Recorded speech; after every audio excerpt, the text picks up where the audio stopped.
Hello, my name is Mohammed Al-Suwaidi. Today, me and my colleagues going to discuss about IKEA catalog controversy in Saudi Arabia. At the beginning, IKEA Saudi Arabia catalog airbrushing of women has sparked global debate international. Companies must navigate complex culture contexts as the controversy has shown. Culture sensitivity, ethical responsibility, and the global impact of the company's Saudi Arabian customs adoption have raised questions. Cultural sensitivity. IKEA decision to remove women from its Saudi Arabia catalog shows how Western companies must balance local customs. The attempt to adopt the country's ultra-conservative Islam has raised ethical concerns. Ethical responsibility. Companies must act ethically when making decisions that marginalize groups. As the controversy shows, it raises questions about cultural and ethical issues in global business.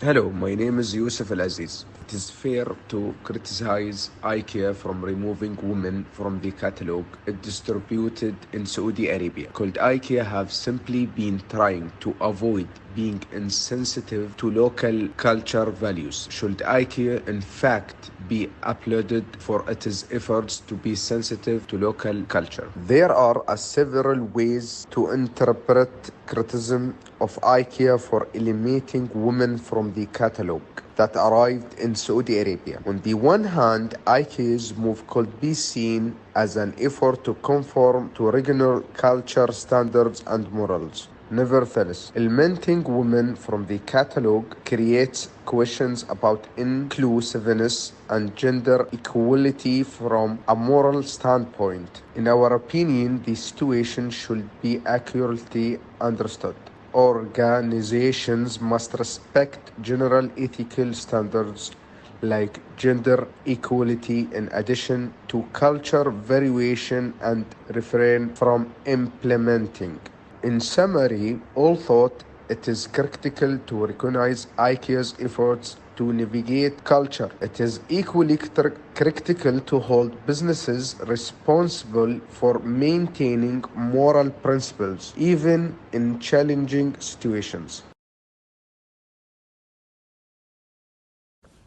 Hi everyone, I am Mohammed Al-Kitbi.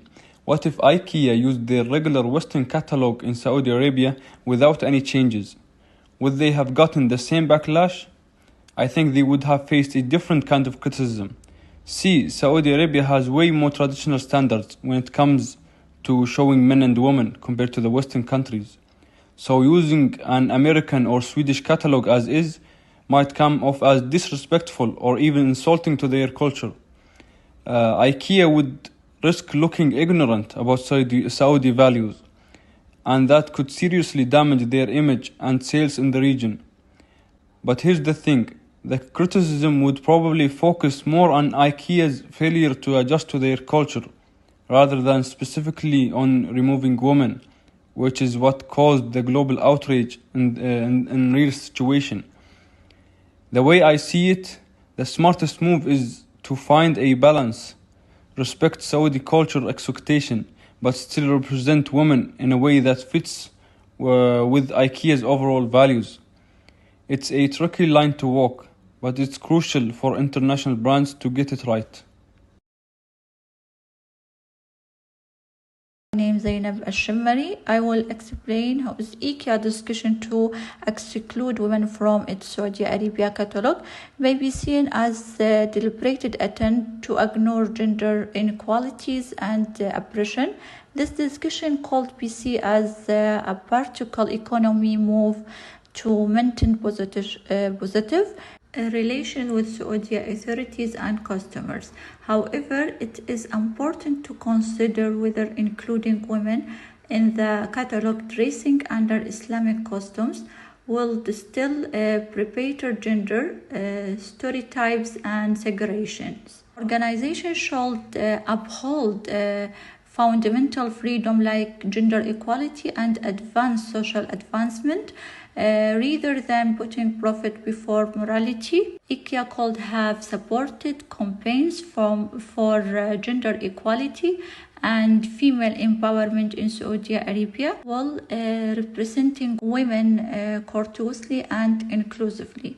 In my opinion, it is complex issues and campaigns often have to navigate it between respect local customers and uphold their own value. It's important for business to find a balance that respect human rights while also beginning culture sensitives.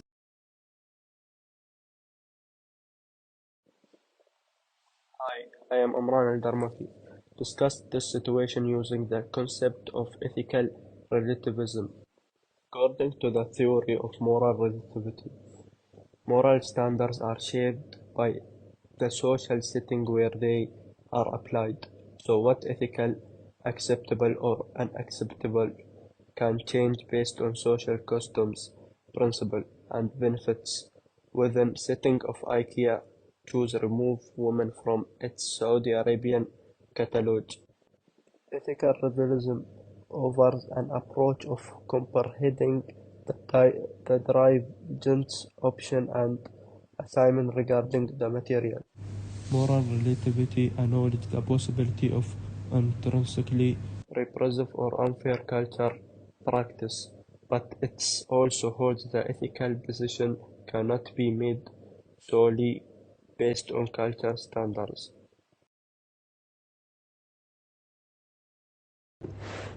Hi, my name is Saeed Zahmi. Did IKEA follow business guru Richard D. George first guideline? Do no intentional harm for companies that want to make ethical decisions when doing business across national boundaries. What would you have done differently? The Do No Harm regulations by Richard D. George highlight how crucial it is for organizations to refrain from taking any step that purposefully injure individual or population.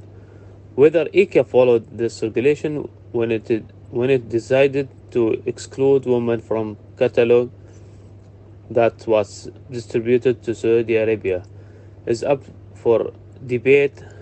IKEA could counter that its decision was designed to honor and consider local culture rather than a case harm. For this perspective, IKEA may contend that it had no malevolent intent when it adhered to Saudi customs. Critics could object that IKEA chose inadvertently added to the harm by encouraging gender inequality and discrimination against women in Saudi society. IKEA has made gender inequality worse.